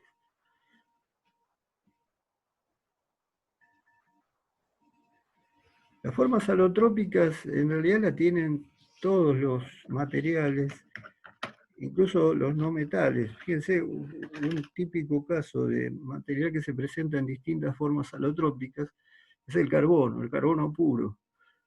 Según la presión y temperatura a la que estuvo, puede ser desde grafito, que es muy blando, que es la mina de lápiz, hasta diamante. O sea, en realidad el grafito es carbono puro y el diamante también es carbono puro, pero digamos, al constituirse, los dos sufrieron presiones y temperaturas diferentes. Entonces es un caso típico de que el mismo material, el mismo elemento químico tiene alotropía, o sea, tiene más de una forma alotrópica.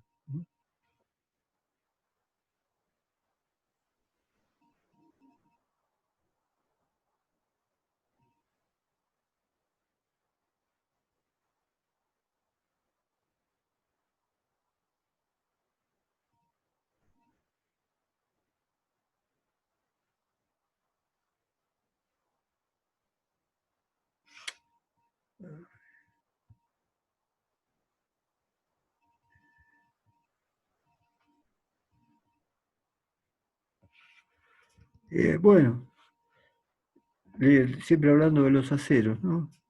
Tiene buena conductividad térmica y eléctrica. ¿Por qué? Porque los electrones están libres y se pueden desplazar, pueden conducir el calor, la electricidad. En mayor deformación plástica, según los planos de deslizamiento, son polimórficos, o sea, tienen distintas morfologías,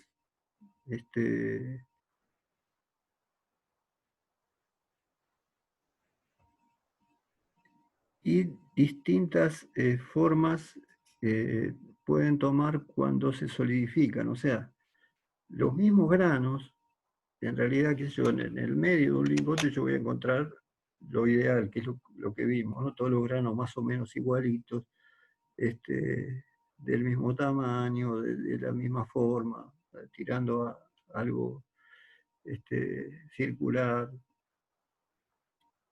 Pero en realidad, según el punto donde se enfrió, esto va a tomar distintas formas y los granos van a tener distintas formas. Equiaxial, dendrítico y puede llegar a un estado de acritud. Vamos a explicar un poco de qué se trata.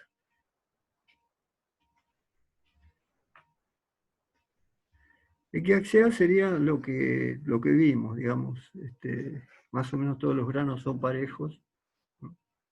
Después aparece la forma de grano dendrítica, que es cuando hago una colada, lo meto en un molde.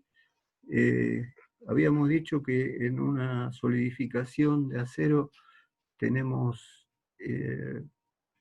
puntos donde arrancan los cristales a formarse, pero en cierto tipo de moldes la superficie del molde disipa más calor, por lo tanto ahí se empiezan a formar con más velocidad los primeros cristales. Entonces los cristales que están pegados a lo que va a ser la superficie de la pieza tienen, por ejemplo, forma dendrítica, o sea, son como estalactitas, digamos, son picos, ¿no?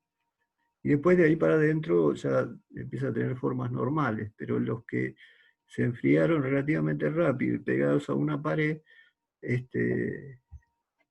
toman una forma dendrítica.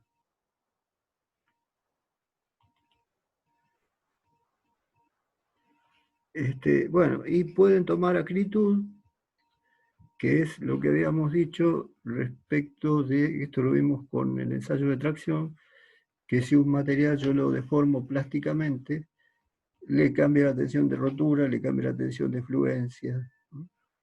Eso es porque tiene un estado de acritud, o sea, es el mismo material, la misma composición química, pero por deformaciones plásticas, el material se vuelve más frágil y más duro, toma un poquito más de tensión de fluencia y es más frágil, en realidad tiene un periodo plástico más corto.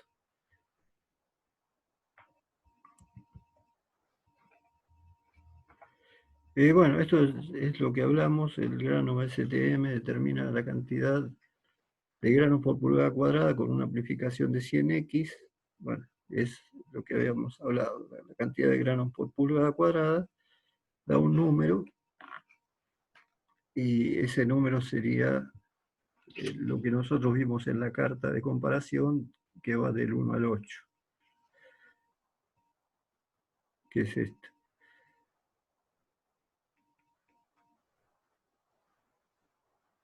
Imaginen que de lo que veníamos hablando antes, en todos los casos pasó lo mismo, o sea, crecieron granos, crecieron cristales y se encontraron y formaron los límites de grano y el tamaño de grano. Bueno, por distintas circunstancias y también por la composición química puede tomar distintos tamaños de grano.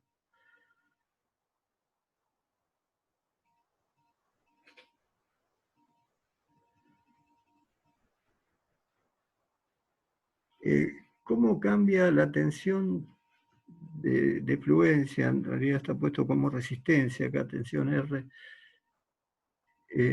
según el tamaño de grano. Se supone que el mismo material, con un tamaño de grano 1, tiene una determinada tensión de fluencia, y el mismo material con tamaño de grano 8 tiene un 40% más.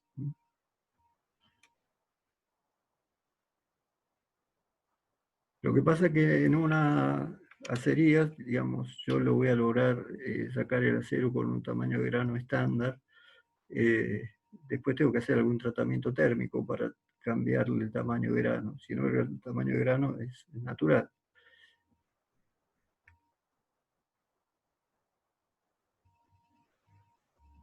Y como estamos diciendo acá, el mecanismo para regular el tamaño de grano. Molde metálico, hay mayor velocidad de enfriamiento. Molde de arena, menor velocidad. Mayor cantidad de inclusiones no metálicas son centros de nucleación y germinación y crecimiento. O sea, cuando hay inclusiones no metálicas, esos son puntos fríos donde se forma, facilita, digamos, la formación de los cristales. Eh, Se lo van a ver como inomes, que son inclusiones no metálicas. En realidad son impurezas. Y la otra forma de cambiar el tamaño de grano es por deformación plástica en frío. Puede ser, o sea, puede ser en caliente, como veníamos hablando antes, que deforma el grano, o en frío, que lo deforma más todavía. Porque le estoy dando una deformación plástica al material solidificado. Esto es lo que le decía de los cristales dendríticos, en en cierto caso, según el molde, según la temperatura externa, puede formar cristales dendríticos. Acá veríamos cómo se ve esto a simple vista. Cómo se ve en esta barra estos cristales. Ya les voy adelantando que en realidad la metalografía se hace con microscopio. Esta se ve tanto que está a simple vista sacada, pero la idea siempre es pulir el material, dejarlo bien pulido, atacarlo con un ácido. Como el ácido es selectivo y cada tipo de grano lo ataca de una manera distinta, después miro al microscopio y me va a dar distintos colores, ¿sí? Pero simplemente por lo que se comió el ácido, que según el tipo de grano que era, genera planos en distintos ángulos y la reflexión de la luz sobre esos granos hacen que los vea. Eso lo vamos a tratar bien en detalle. Pues eso sería una colada continua. Acá estamos diciendo esto.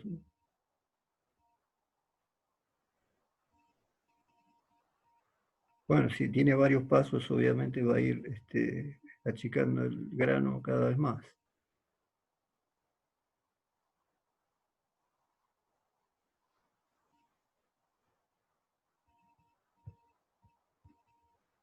Acá me está diciendo cantidad de trabajado en frío, o sea, cuánto, supongámosle que le hago un trasfilado en frío, estoy pasándolo por rodillo, estoy haciendo que un alambrón se transforme en alambre o un perfil redondo se transforme en lo mismo, pero de un diámetro menor. Pues ahí estoy ejerciendo una deformación de los granos, estoy haciendo un cambio de la forma del grano que es más o menos equivalente al cambiar el tamaño del grano. Entonces, antes de hacer el trabajado en frío, yo tengo una estructura original, lo típico, lo que vemos como estructura que se forma cuando uno hace el acero nuevo, y trabajado en frío se van a alargar los granos. Bueno, acá esto, en función de esta cantidad de trabajado en frío, tenemos la dureza crece, esto algo vimos en el ensayo de tracción, la dureza crece, la resistencia crece, pero la ductilidad baja. Eso es típico.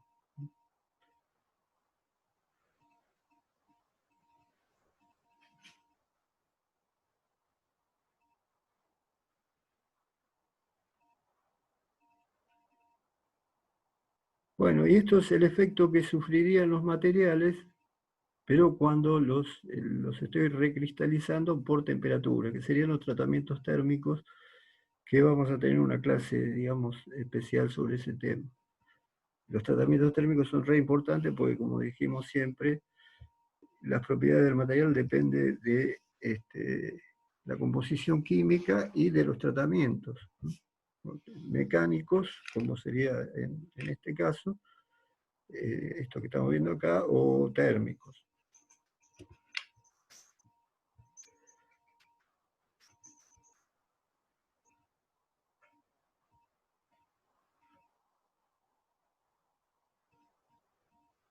¿No? Para entender esto nos falta ver algunas cosas. Después,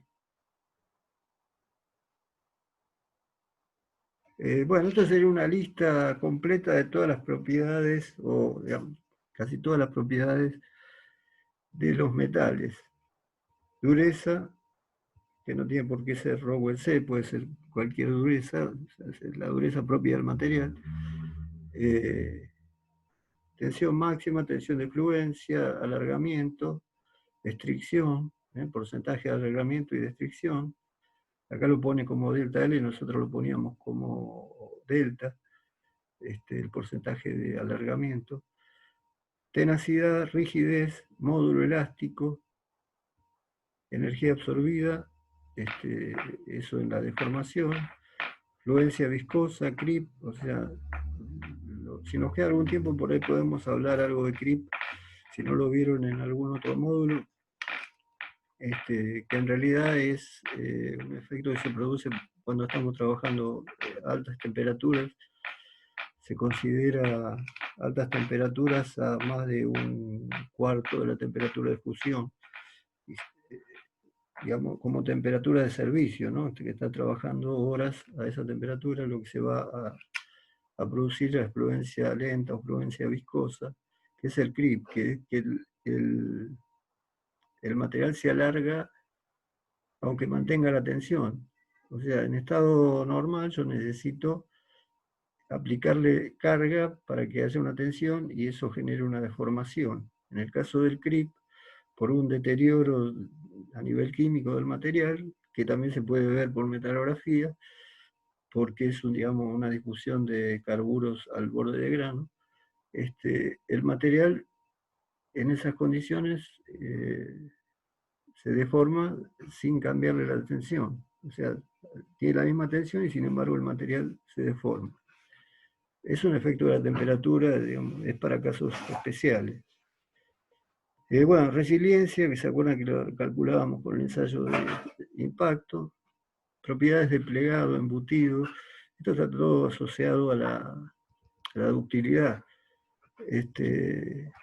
O sea, si es más dúctil, obviamente es mejor para el plegado, para el embutido, porque es más factible deformarlo plásticamente y que no alcance la rotura. Así que plegado, embutido. Otra propiedad importante es la maquinabilidad. A veces hay factores que hay que tener muy en cuenta, porque yo digo, hay un acero que me viene bárbaro porque tiene una resistencia tal, calculo la pieza me sale chiquitita y sin embargo tiene una resistencia espectacular, estoy en un coeficiente de seguridad altísimo, así que está perfecta, pero ese material para mecanizarlo hay que traer una herramienta de Japón, y una máquina, bueno, me termina, digamos, saliendo más cara. Entonces,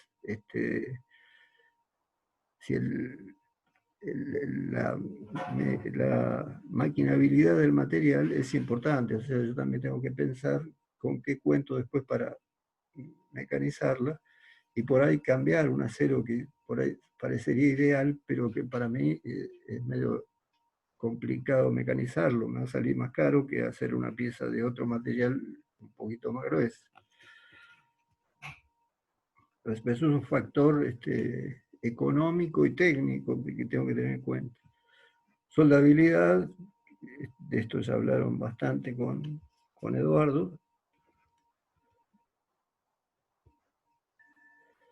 Fragilidad, fatiga, templabilidad, la capacidad de ser templado, que es distinta en todos los aceros, conductividad térmica, conductividad eléctrica, resistencia específica, que sería la tensión de fluencia, conductividad específica, o sea, cuánto conduce por área, en función del por milímetro cuadrado, por ejemplo, y cómo es la rotura dúctil y la rotura frágil.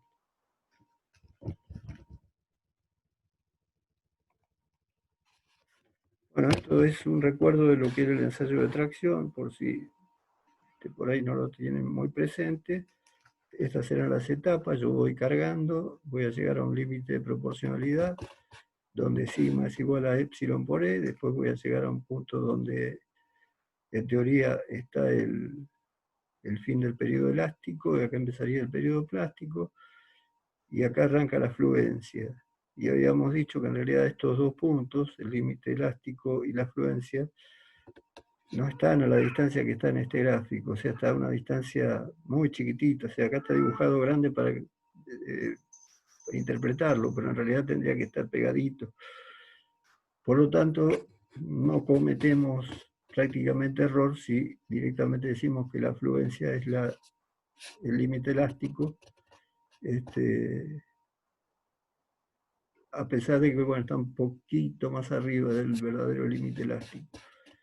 Pero en forma convencional y práctica nos sirve decir que la tensión de fluencia es la tensión límite elástico. Aparte, bueno, la fluencia por ser un pico y ya un cambio de la dirección de la curva es más fácil de encontrar, obviamente. Después pasábamos por el máximo y terminamos por el de rotura, que acá está puesto en inglés, esto sería último, resistencia última, y esta sería la resistencia de ruptura, que le llaman en inglés, que sería cuando entro en el periodo de fluencia. A veces confundida con la tensión de rotura.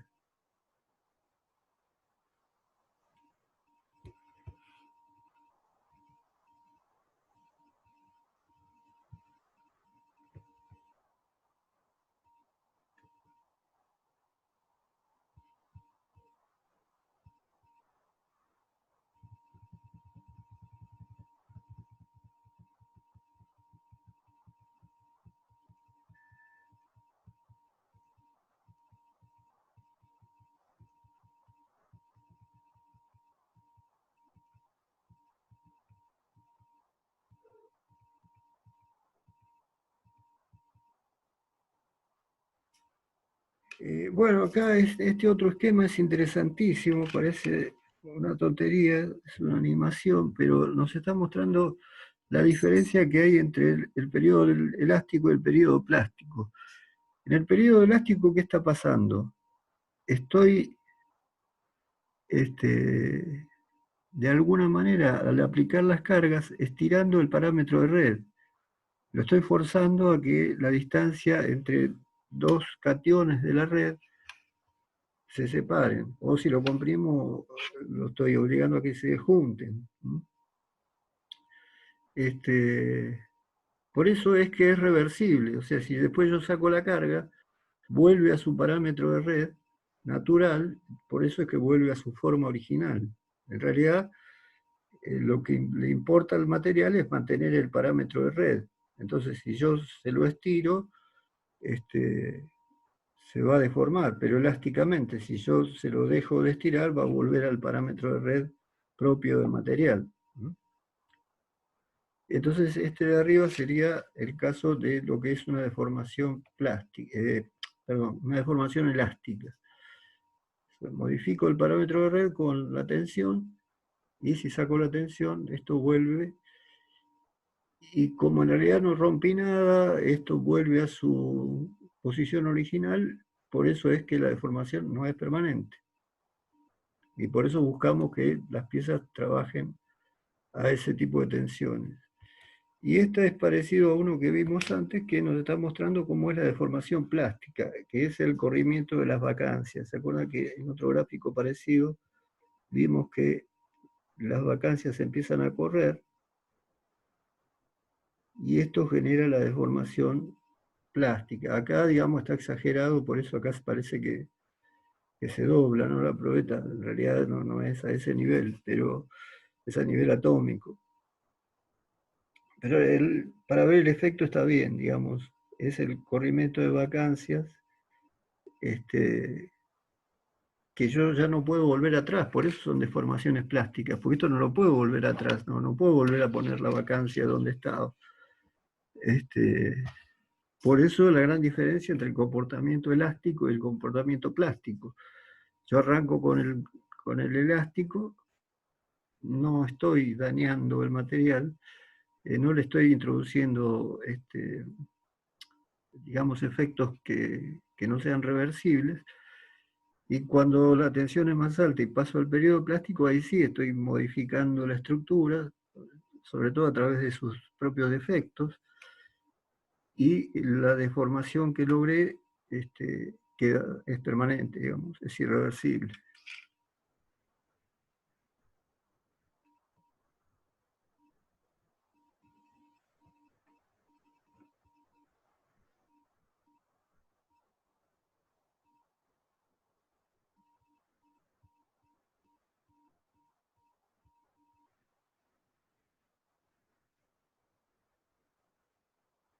Bueno, por hoy yo creo que si ustedes más o menos comprendieron todo esto, vamos bien y ya pasaríamos a temas un poco más complejos, pero más prácticos, digamos, más entendibles. Esto es un poco abstracto, ¿no? No se está imaginando los cationes y los electrones dando vuelta, digamos, bueno, pero hay que conocerlo.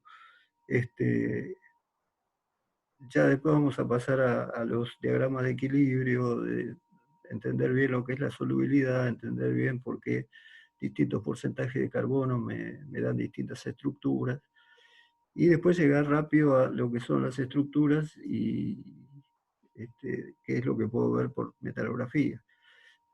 Para, bueno, en las últimas clases directamente trabajar con metalografía, ver cómo es la técnica, cómo se hace, cómo se usa como método de inspección y casos, digamos, casos de los microconstituyentes que pueden aparecer, ferrita, perlita, ledegurita, ferrita más cementita, ferrita más perlita, perlita más ledegurita, que ahí van a ser los granos que aparecen en distintas proporciones según el porcentaje de carbono, y en cada área del gráfico aparecen una microestructura distinta. También vamos a hablar de las fundiciones, que también tienen, digamos, el método de metalografía me permite ver, porque en realidad la fundición es algo parecido al acero, pero con un porcentaje de carbono tan alto que ya directamente o forma una molécula con el hierro, el carbono con el hierro forman CF3, o queda como grafito, ¿no? Que sería la fundición gris. Bueno, eso también por metalografía se puede ver, ¿no? Incluso hay tratamientos térmicos para cambiarle la forma a las partículas de grafito que están ahí adentro. Se puede ver por metalografía también si mejoró, si cambió. Digamos, después vamos a ver bien que la metalografía es toda una ciencia, ¿no? O sea, todo lo que estamos hablando, mediante ese método se puede observar claramente. El tamaño de grano también se puede medir, pero bueno, sobre todo las distintas microestructuras, ¿no? La diferencia entre una y otra. Que bueno, primero estamos fundamentando por qué hay distintas estructuras, y después bueno, ya vamos a ir a los ejemplos.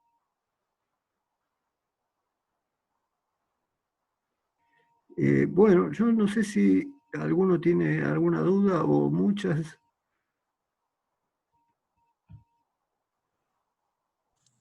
No, profe, está bien. Consulta, estuve viendo que la clase la grabó usted.